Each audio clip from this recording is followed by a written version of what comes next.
So guys आज की video में हम लोग कुछ फाइनेंस के टॉपिक्स पे बात करेंगे कि इन चीज़ों को समझ लें तो हम फर्दर आगे जा सकते हैं फिर।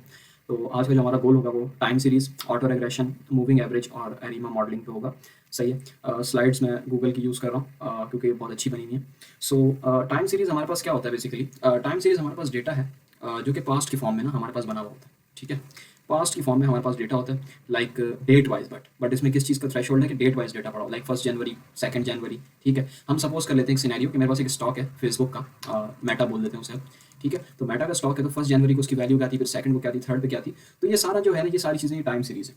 ठीक है, इसी के ऊपर मतलब सारा का सारा डेटा डिपेंड करता है और जो हमारा फिर आगे सारा काम होगा ना टाइम सीरीज पे, वो हम सारा मूविंग एवरेज और इसके थ्रू करेंगे। ठीक है, तो आगे चलते हैं टाइम सीरीज में। तो टाइम सीरीज क्या है? Series of data points indexed in time order. मैंने जैसे आपको बताया फर्स्ट, सेकंड, थर्ड जनवरी उसके ऑर्डर में। ठीक है, most commonly an time series sequence of snapshot of process taken at successive equally spaced points in time. ठीक है, तो हम टाइम के हिसाब से इसको देखते हैं और इसकी एक और प्रॉपर्टी होती है कि ये डिस्क्रीट है, कंटिन्यूस नहीं होता। ठीक है, और जाहिर सी बात है अगर कोई प्रेडिक्टिव मॉडल बनाना है तो कंटिन्यूस वैल्यूज पे कैसे बन सकता है, हमें एक डिस्क्रीट सेट चाहिए, मतलब एक लिमिटेड वैल्यू चाहिए और उसके बाद हम उस पर काम करते हैं। तो टाइम सीरीज के अंदर से दो कॉन्सेप्ट्स निकलते हैं, एक डेटा होता है स्टेशनरी, एक डेटा होता है नॉन स्टेशनरी। अब स्टेशनरी डेटा क्या होता है? जिसका मीन कांस्टेंट रहता है, स्टेबल रहता है। ठीक है, जैसे इस मॉडल में देखें तो ये एक तरह का स्टेशनरी डेटा है, बट अगर डेटा के अंदर इस तरह से बहुत ज़्यादा बफर आ जाए तो ये इसका मीन बहुत ज़्यादा वेरिएट करने लग जाएगा। ठीक है, तो इसकी सिंपल सी एग्जांपल हमारे पास ये होगी कि ये कोई ऐसी इंडस्ट्री है जो टाइम टू टाइम इंक्रीज हो रही है। ये यूएस की जीडीपी है और अब सही है, मतलब एक स्टेबल ट्रेंड जा रहा है ऊपर की तरफ, इसमें कोई इतना नीच नहीं आ रहा, मतलब डाउनफॉल नहीं आ रहा, तो ये प्रॉपरली इंक्रीज कर रहा है। बट ऐसे स्टॉक्स होते हैं जो बहुत ज़्यादा ऊपर नीचे इस तरह से थ्रेशोल्ड करते रहते हैं, तो उनके अंदर से मीन प्रेडिक्ट करना फिर बहुत मुश्किल हो जाता है। तो डेटा को स्टेशनरी करना पड़ता है पहले। ठीक है, फिर ही जाके वो सीरीज जो है वो टाइम से इंडिपेंडेंट हो सकती है और फिर ही हम उस टाइम के अंदर से कुछ पार्ट को पिक करके मॉडल बना सकते हैं। मैं आपको सिंपल सी एग्जांपल बताता हूँ। अगर फेसबुक का स्टॉक $5 था 1 जनवरी को, $10 था 2 जनवरी को, और अचानक से 3 जनवरी को वो $105 पे चला जाता है, फिर 4 जनवरी को वो $106 पे चला जाता है, फिर अचानक से 5 जनवरी को वो $205 पे 205 भी नहीं, सपोज करते हैं वो $15 पे चला जाता है। फिर 6 जनवरी की अगर मुझे प्रेडिक्शन निकालनी होगी तो मैं सब डेटा को अगर रखूंगा तो बहुत सारा क्योस क्रिएट हो सकता है, क्योंकि इसके अंदर स्टेशनरी डेटा नहीं है, मीन बहुत ज़्यादा फ्लक्चुएट कर रहा है, इसका प्रॉपर मीन नहीं है। ठीक है, तो टाइम पीरियड में ना हम कुछ ही दिन पीछे जा सकते हैं। लाइक मैं अगर 6 जनवरी का डेटा प्रेडिक्ट करना चाहता हूँ तो मैं सिर्फ 3 दिन का डेटा रख सकता हूँ या मैं सिर्फ 4 दिन का रख सकता हूँ। अभी तो ये बहुत कम रोज है तो मैं सबको रख सकता हूँ, बट अगर मैं प्रॉपरली टाइम सीरीज डिजाइन कर रहा हूँ तो मुझे एक डिस्क्रीट नंबर ऑफ डेज तक जाना पड़ता है, लाइक 3 डेज, 4 डेज, 100 डेज। तो उसमें इशू हो सकता है अगर मीन बहुत फ्लक्चुएट कर रहा हूँ, तो उसके लिए रेग्रेसिव मॉडल्स हैं। अगर स्टेशनरी हम नहीं बना सकते तो रेग्रेसिव मॉडल्स हैं। तो अभी चलते हैं आगे। टाइम सीरीज में अगर ये मसला आ जाता है जैसे ये है, और ज़्यादातर स्टॉक्स स्टेशनरी नहीं होते, ऐसा सच में है। फेसबुक का अगर आप स्टॉक उठा के देखें 10 साल का डेटा, मैंने एक नोटबुक भी अपलोड कर दूंगा, तो उसके अंदर डेटा स्टेशनरी नहीं है। तो उसके लिए क्या करते हैं हम लोग पहले प्लॉटिंग करते हैं, प्लॉट्स के थ्रू हमें पता चल सकता है। या एक और हमारे पास चीज़ होती है Dickey Fuller test. Dickey Fuller test का आप नेट पे जाके देख सकते हैं। ये एल्गोरिथम क्या करता है, ये चेक करता है कि पी की वैल्यू निकालता है, एक पी की वैल्यू। अगर पी की वैल्यू 0.05 से ज़्यादा आ जाती है ना, तो इसका सिंपल सा मतलब ये है कि आपका डेटा स्टेशनरी नहीं है। आपको प्लॉटिंग करने की जरूरत नहीं है, आपकी टेस्ट रन करें, 0.05 से ज़्यादा आ रहा है मतलब डेटा स्टेशनरी नहीं है। तो उसको फिर क्या करना पड़ेगा स्टेशनरी बनाने के लिए, उसमें डिफ्रेंसिएशन करनी पड़ेगी। डिफ्रेंसिएशन कैसे होती है? डिफ्रेंसिएशन कैलकुलेट होती है रिटर्न्स कैलकुलेट करने से। रिटर्न्स कैसे आते हैं? डे 2 है तो उसको डे 1 से डिफ्रेंशिएट कर दो, डे 3 है तो उसको डे 2 से डिफ्रेंशिएट कर दो। अगर तब भी डेटा स्टेशनरी नहीं हो रहा, दोबारा से डिकी फुलर टेस्ट रन करो और फिर डे 3 को डे 2 के साथ भी करो और डे 1 के साथ भी डिफ्रेंशिएट कर दो। तो मतलब डबल डिफ्रेंशिएशन अप्लाई कर दो। अगर फिर भी स्टेशनरी नहीं हो रहा तो ट्रिपल डिफ्रेंशिएशन, लेकिन इतने तक आंसर निकल जाता है, डेटा स्टेशनरी बन जाता है। तो डिकी फुलर टेस्ट हमारे पास इस तरह से काम करता है। ठीक है, पीछे आते हैं दोबारा से। तो अगर हम इसमें बात करें तो ये काम कैसे करता है?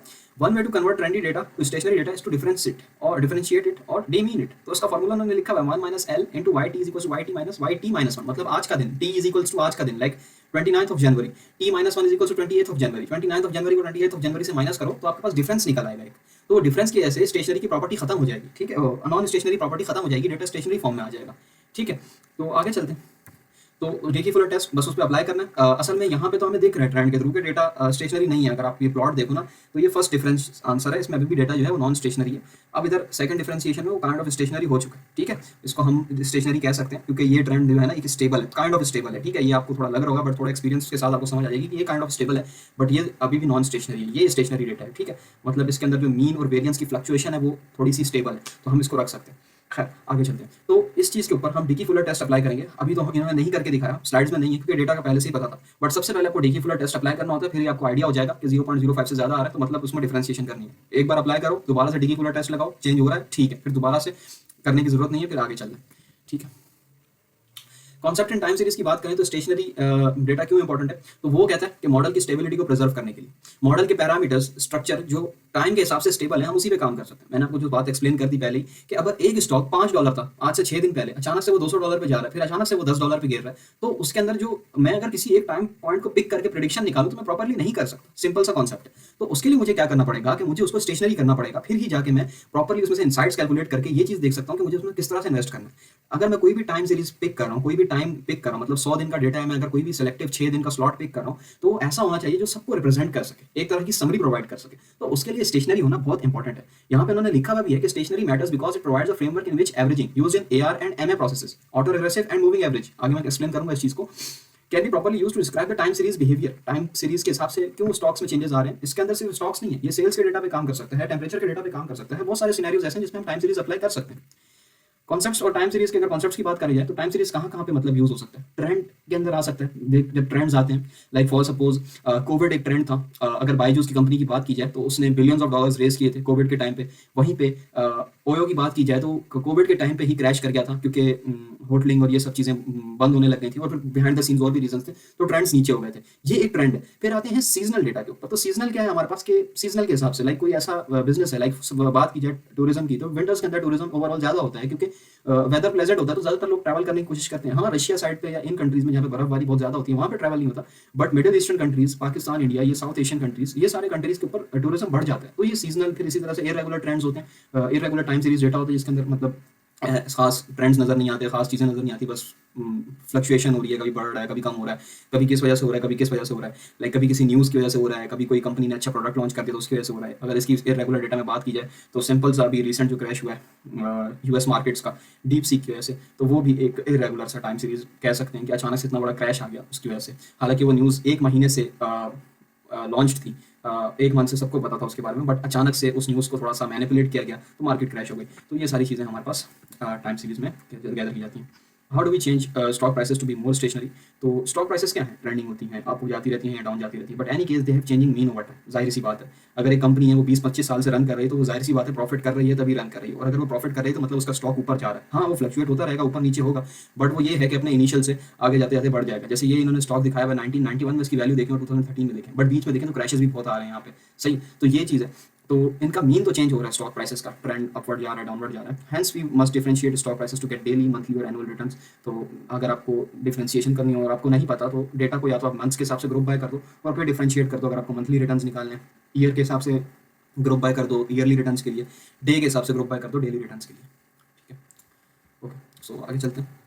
Auto regressive models. तो ऑटो रेग्रेसिव मॉडल्स के अंदर सबसे पहले कॉन्सेप्ट आता है ऑटो कोरिलेशन का। ऑटो कोरिलेशन का मतलब ये होता है कि हम ये देखते हैं कि एक मैंने इसमें हम लैग सेलेक्ट करते हैं। ठीक है, लैग सेलेक्ट करने का मतलब क्या होता है कि मुझे कुछ दिन सेलेक्ट करना है। अगर मैंने लैग की वैल्यू 1 सेलेक्ट की है तो मैं बोलूंगा, अगर मैं डेली डेटा के हिसाब से बात कर रहा हूँ, डेली के फॉर्मेट में मेरे पास डेटा है 1 जनवरी, 2 जनवरी, 3 जनवरी, 4 जनवरी, तो अगर मैं 1 जनवरी को पिक कर रहा हूँ तो मैं ये सपोज कर रहा हूँ कि मुझे जो अपना आंसर मिल रहा है आज के करंट दिन का वो एक दिन पीछे जाने से मिल रहा है, वो 1 लैग है। अगर 2 दिन पीछे जाने से मिलेगा तो लैग की वैल्यू 2 हो जाएगी, 3 दिन पीछे जाने से मिलेगा तो लैग की वैल्यू 3 हो जाएगी। मुझे इसी तरह से लैग को चेंज करना पड़ता है, फिर ही जाके मुझे आंसर मिलता है। अब कोरिलेशन आपको पता होगा कि वेरिएबल की कोरिलेशन निकाली जाती है कि वेरिएबल का दूसरे वेरिएबल से कैसे अफेक्ट पड़ रहा है। लाइक फॉर सपोज एज और हाइट का जो कोरिलेशन है वो डायरेक्ट है, मतलब अगर आपकी एज बढ़ेगी तो आपकी हाइट भी बढ़ेगी, तो ये डायरेक्ट कोरिलेशन है। ठीक है, तो ये डायरेक्ट और इनवर्स रिलेशन को पता करने के लिए हम लोग कोरिलेशन कैलकुलेट करते हैं। अगर मैं बात करूँ ऑटो रिग्रेशन के अंदर ऑटो कोरिलेशन की, तो इसका फॉर्मूला कुछ इस तरह से काम करता है। टी के इज इक्वल्स टू, ठीक है, summation of T is equals to 1 n minus K X T minus X bar, ठीक है, और X T plus K minus X bar, और फिर डिवीजन में हमारे पास आ जाता है summation of T is equals to 1 raise to n X T minus X N whole square. ठीक है, थोड़ा सा मैंने गंदा सा लिख दिया, बट इसमें क्या है कि के हमारा लैग है, कितने दिन का लैग पिक के, 2 दिन का, 3 दिन का। उसके बाद जो एक्स टी है ना हमारा, वो है टाइम सीरीज की वैल्यू एट के, एट टाइम टी। ठीक है, मतलब टी के ऊपर टाइम की वैल्यू क्या थी। एक्स बार जो हमारा है ना, एक्स बार मीन है टाइम सीरीज का, मीन है टाइम सीरीज का। सपोज कर लें कि कोरिलेशन स्टेशनरी है डेटा, तो फिर हम ऑटो कोरिलेशन निकाल रहे हैं। ऑटो कोरिलेशन में हमें लैग निकालना है, तो हमने कोई लैग पिक कर लिया एक। उस लैग को इवैल्यूएट करने के लिए हमने लैग के ऊपर पहले तो हमने देखा कि उस टाइम सीरीज पे एक्स टी की वैल्यू क्या थी, और एक्स बार में हमने कैलकुलेट किया कि उसका मीन क्या था, एवरेज क्या था। फिर एन हमारे पास क्या है, टोटल नंबर ऑफ ऑब्जर्वेशंस, मतलब हमने कितने डेज को पिक किया है, तो टोटल नंबर ऑफ ऑब्जर्वेशंस हमारे पास हो जाएंगे। इसके थ्रू हमें पता लगता है। अब ऑटो कोरिलेशन की कई वैल्यूज हो सकती हैं। ठीक है, अगर ऑटो कोरिलेशन की वैल्यू बड़ी है, हाई आ रही है, तो आप सिंपली क्या कह सकते हो कि पास्ट की वैल्यूज का फ्यूचर के ऊपर बहुत इफेक्ट है, मतलब पास्ट फ्यूचर के ऊपर बहुत इफेक्ट कर रहा है, ठीक है, करंट वैल्यूज पे इफेक्ट कर रहा है। अगर पॉजिटिव कोरिलेशन आ रहा है, पॉजिटिव ऑटो कोरिलेशन आ रहा है, तो मतलब ये है कि अगर पास्ट की वैल्यूज हाई हैं तो फ्यूचर की वैल्यूज भी हाई। मतलब अगर पास्ट में ऑटो कोरिलेशन, अगर पास्ट में स्टॉक 250 है तो फ्यूचर के अंदर भी 251 252 हो सकता है। नेगेटिव कोरिलेशन का मतलब ये है, नेगेटिव ऑटो कोरिलेशन मतलब मैं एक ही स्टॉक को उसी के माजी के साथ मैं चेक कर रहा हूँ, मतलब किसी भी चीज़ की करंट कंडीशन को उसकी प्रीवियस से चेक कर रहा हूँ, ये ऑटो कोरिलेशन है। कोरिलेशन क्या होती है वैसे, कि हम एक चीज़ को किसी दूसरे चीज़ के साथ, मतलब एक डोमेन को, हाइट को एज के साथ चेक करते हैं, पर इस बार मैं क्या कर रहा हूँ, हाइट को हाइट से, मतलब डे को डे से ही चेक कर रहा हूँ। तो अब नेगेटिव कोरिलेशन में क्या होता है, अगर स्टॉक 250 है फ्यूचर में और नेगेटिव है, कोरिलेशन की वैल्यू नेगेटिव आ रही है, माइनस में आ रही है, तो इसका मतलब ये है कि फ्यूचर में स्टॉक गिरेगा, 148 जा सकता है, 149 जा सकता है, मतलब बढ़ नहीं सकता, गिर सकता है, ठीक है। और अगर वो जीरो है तो इसका मतलब ये कि आपने लैग अच्छा पिक नहीं किया, क्योंकि जो आप दिन चेक कर रहे हो ना उनका कोई इफेक्ट ही नहीं पड़ रहा फ्यूचर, पास्ट कोई फ्यूचर पे इफेक्ट ही नहीं पड़ रहा। तो ऑटो कोरिलेशन जीरो का मतलब हमारे पास ये होता है, ठीक है। आगे चलते हैं। तो एआर क्या है, ऑटो रिग्रेशन क्या है, इसके अंदर हमें करेक्ट टाइम लैग ढूंढना होता है जो ऐसा कैप्चर करे ऑर्डर को कि एआर का प्रोसेस काम कर सके, ठीक है। ये एक स्टेप प्रोसीजर नहीं है, जैसे इन्होंने लिखा आइटरेटिव प्रोसीजर है, और ऐसा ही होता है, हम बार बार रन करते हैं और फिर हमें जाके आइडिया लगता है कि कौन सा सही है कौन सा बुरा है। थोड़ा सा डिफिकल्ट होता है, बट जैसे प्रैक्टिस होती जाती है हम लोग करते रहते हैं। अब इसमें इन्होंने देखें तो टाइम लैग को 1 रखा है, तो डेटा की फ्लक्चुएशन देखें। अब इसमें इन्होंने देखें ये लैग 1 के ऊपर कोरिलेशन देखें आप, तो 0.92 आ रही है, मतलब बहुत ज़्यादा इफेक्ट पड़ रहा है पॉजिटिव में। 0.84 पे इफेक्ट थोड़ा कम पड़ रहा है, बट ये बात जाहिर सी समझ आ रही है कि अगर पास्ट के अंदर कुछ हो रहा है तो फ्यूचर पे उसका इफेक्ट पड़ रहा है, मतलब 2 दिन के पास में, ठीक है। ये 3 दिन का अगर हम पास देखते हैं किसी भी वैल्यू का, तो 79% इफेक्ट पड़ रहा है, मतलब 6 हमने टाइम लैग्स देखे हैं उसमें भी यही हो रहा है, एक पॉजिटिव इंक्रीज आ रहा है, ठीक है। बट ये है कि डिस्पर्जन बढ़ रही है। यहाँ पे देखें तो टाइटली पैक हुआ हुआ है, यहाँ पे उन्होंने लिखा हुआ है कि वाई वैल्यूज़ 1 टाइम पीरियड को, मतलब एक दिन पहले से हिसाब से अगर देखा जाए तो ऑटो कोरिलेशन जो है वो बहुत सही जा रहा है, मतलब 0.92 भी हो, टाइटली पैक्ड है। यहाँ पे थोड़ा डिस्पर्स हो चुका है, फैल चुका है, क्योंकि हम ज़्यादा दिनों को कंसिडर कर रहे हैं तो डेटा फैल सकता है, फ्लक्चुएट कर सकता है, तो ये चीज़ है हमें ख्याल रखना पड़ता है। खैर ये आप लोगों को जब प्रैक्टिस होगी तो उससे हो जाएगा, मैं इसके ऊपर वीडियो बनाऊंगा ऑटो रिग्रेशन के थ्रू मॉडल सॉल्व करने की। खैर एआर प्रोसेस की वैल्यू अगर आप देखें टाइम लैग 1 में ये ग्राफ देखें और टाइम लैग 2 में देखें तो फ्लक्चुएशंस थोड़ी सी बढ़ रही हैं। अगर हम टाइम लैग 2 को देखें तो वो फ्लक्चुएट कर रहा है ज़्यादा, इसके अंदर थोड़ी सी ग्राफ के अंदर जो मतलब एम्पलीफाइड स्ट्रेंथ है एक वेव की, वो इतनी ज़्यादा नहीं है। खैर मूविंग एवरेज पे आते हैं। तो अब ऑटो रिग्रेशन क्या कर रहा था, वो पास्ट को कंसिडर कर रहा था, मतलब पहले क्या था, पहले क्या चल रहा था। मूविंग एवरेज कहता है कि पहले क्या गलतियां हो रही थी और उनको कंसिडर करके वो आगे जाते हैं, ठीक है। तो मूविंग एवरेज पुरानी गलतियों को देखते हैं। अब कैसे देखते हैं, मैं सिंपल सी बात बताता हूँ। 2 जनवरी को फेसबुक का स्टॉक $220 पे था और उसकी प्रिडिक्शन हमारे मॉडल ने $219 की थी। तो एरर कितना हो गया टोटल, 220 को 219 से माइनस करो तो $1 की मॉडल ने मिस्टेक की, ठीक है। ये प्लस में भी हो सकती है, ये माइनस में भी हो सकती है, क्योंकि अगर इधर वैल्यू बढ़ जाए तो माइनस में जाए। तो हम एरर को देखते हैं। अब आपके पास एक सिंपल सा क्वेश्चन आएगा कि जब एक डेटा हमारे पास कभी प्रिडिक्शन की फॉर्म में नहीं होता, मैं वेबसाइट को स्क्रैप करूंगा तो मुझे वेबसाइट का डेटा मिलेगा कि उसके स्टॉक की पुरानी वैल्यूज क्या थी, ये नहीं लिखा होगा कि उनके मॉडल ने ये प्रिडिक्ट किया था और ये हो गया, ऐसा नहीं होगा।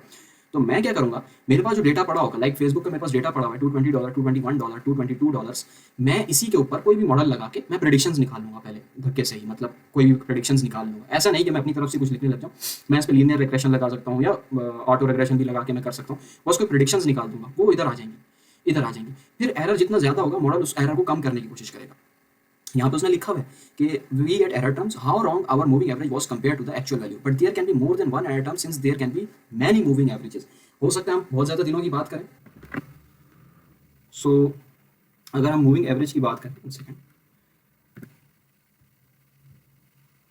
से, सो अगर हम मूविंग एवरेज की बात करें तो मूविंग एवरेज के अंदर हम एरर देखते हैं कि कितना, मतलब कि एरर हो रहा है, ठीक है। तो अब एरर कैलकुलेट कैसे होता है, मतलब ये चीज़ तो हो गई। मूविंग एवरेज का बट फार्मूला क्या है, तो मूविंग एवरेज का फार्मूला थोड़ा सा अलग है। X T is equals to micro plus epsilon T theta 1 epsilon T 1 T minus 1 हो जाएगा, फिर plus theta 2 epsilon T minus 2 plus up to सॉन theta N epsilon T minus N, ठीक है। यहाँ तक हम जा सकते हैं, ठीक है। तो अब इसके अंदर क्या है कि एक्स टी हमारे पास है वैल्यू ऑफ टाइम सीरीज, इसमें भी हम वही चीज़ पिक कर रहे हैं। यू हमारे पास है mean of series. E T epsilon T हमारे पास है करंट एरर, अभी कितनी गलती हुई, ठीक है। मूविंग एवरेजेस बहुत ज़्यादा हो सकती हैं, दिनों के हिसाब से होता है, तो मैं जितने दिन पिक करूंगा उतनी मूविंग एवरेजेस ज़्यादा होंगी, उतनी ज़्यादा एरर टर्म्स होंगी। 3 दिन ले रहा हूँ तो 3 एरर टर्म्स होंगी, 4 दिन ले रहा हूँ तो 4 एरर टर्म्स होंगी, तो वो उस पर डिपेंड करता है। E T minus 1 T minus 2 ये सारे मेरे पास क्या है, पास्ट एरर्स हैं। मैं जितने दिन पिक करूंगा उतने मेरे पास एरर्स होंगे। और थीटा क्या है, थीटा 1 थीटा 2 ये कोएफिशिएंट्स हैं, ठीक है। कोएफिशिएंट्स होते हैं जो ये रिप्रेजेंट करते हैं पास्ट के एरर्स प्रेजेंट को कितना इन्फ्लुएंस कर रहे हैं, मतलब पास्ट का प्रेजेंट पे कितना इफेक्ट है। थीटा 1 का मतलब है कि एक दिन पास में जाने से आज प्रेजेंट पे कितना इफेक्ट पड़ सकता है। थीटा 2 का मतलब है कि 2 दिन पास में जाने पे कितना इफेक्ट पड़ सकता है। तो हमारे पास होता है क्यू। क्यू क्या कहता है कि order of the moving average model, मतलब कितने पास्ट एरर टर्म्स जो हैं वो अफेक्ट कर रही हैं करंट वैल्यू को, मतलब मैं कितने पास्ट एरर टर्म्स पिक कर रहा हूँ। सो अब आगे चलते हैं, ठीक है। Like finding numbers of error terms to use. तो मॉडल जो है आइटरेटिवली बिल्ड होता है some values of Q assume करके, मतलब मैं 3 error terms 4 error terms assumption based है सब कुछ अज्यूम करता हूँ। फिर जब मुझे आंसर्स थोड़े से सही मिलने लग जाते हैं तो मैं फिर उसके बाद उस हिसाब से चलने लग जाता हूँ। अब यहाँ पे देखें तो इन्होंने एरर टर्म लिया है 2, वन एरर टर्म लिया और यहाँ पे इन्होंने 2 एरर टर्म्स लिए। तो ये देखें ये कुछ इफेक्ट पड़ रहा है, यहाँ पे इस तरह से कुछ इफेक्ट आ रहा है। तो ये प्लॉटिंग के थ्रू भी पता चल सकता है। बाकी इसके बाद हम एरिमा पे आएंगे जो कि असल उसके अंदर है। तो अब क्या होता है, ये ऑटो रिग्रेशन और ये दोनों चीज़ें बताने के लिए मैंने इतनी जहमत क्यों की, क्योंकि हम इन दोनों को कंबाइन करते हैं, AR और MA को कंबाइन करते हैं और मिला के मॉडल बनाते हैं एरिमा के नाम से, एरिमा मॉडल। AR हमारा ऑटो रिग्रेशन होता है, MA हमारा मूविंग एवरेज होता है, I होता है डिफरेंशिएशन, ठीक है।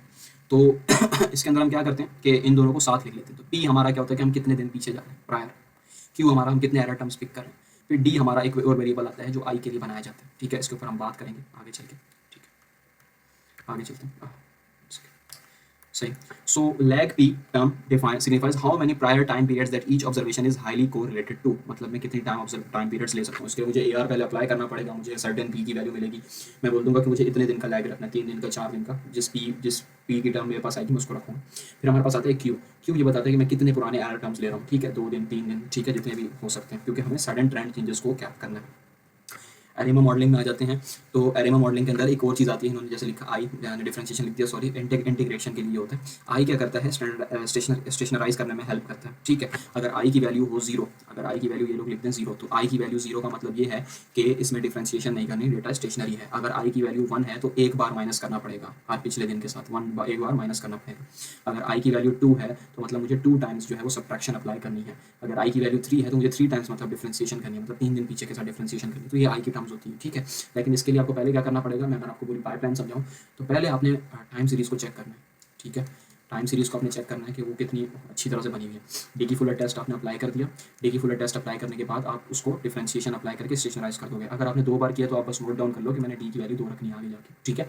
फिर उसके बाद आपने AR लगाना है। AR लगा के आपको जब ऑटो कोरिलेशन सबसे ज़्यादा मिल रही हो, एक अच्छी कैप्चर मोमेंट कैप्चर हो रहा हो अच्छी तरह से, उसके ऊपर आप फिर अप्लाई करके और रिजल्ट्स देख लेना। अगर आपको AR पे सही आंसर्स मिल रहे हैं तो आप देख लेना कि आपने लैग कितना रखा था। फिर आपने उसके ऊपर मूविंग एवरेज अप्लाई करना है। AR की प्रिडिक्शंस के साथ ही आपने, मतलब जो आपके पास एक कॉलम था उसमें एक्चुअल वैल्यूज होंगी और AR के थ्रू कुछ प्रिडिक्टेड वैल्यूज आएंगी, उन दोनों को साथ रख के फिर आपने मूविंग एवरेज अप्लाई करना है। तो आपको क्यू की भी एक वैल्यू मिल जाएगी कि कितनी एरर टर्म्स रखनी चाहिए। रैंडमली स्टार्ट करिएगा 1 2 3 करके, आपको खुद ही आइडिया हो जाएगा, 4 5 तक में ही आंसर मिल जाता है तकरीबन बेसिक सिनेरियोज में।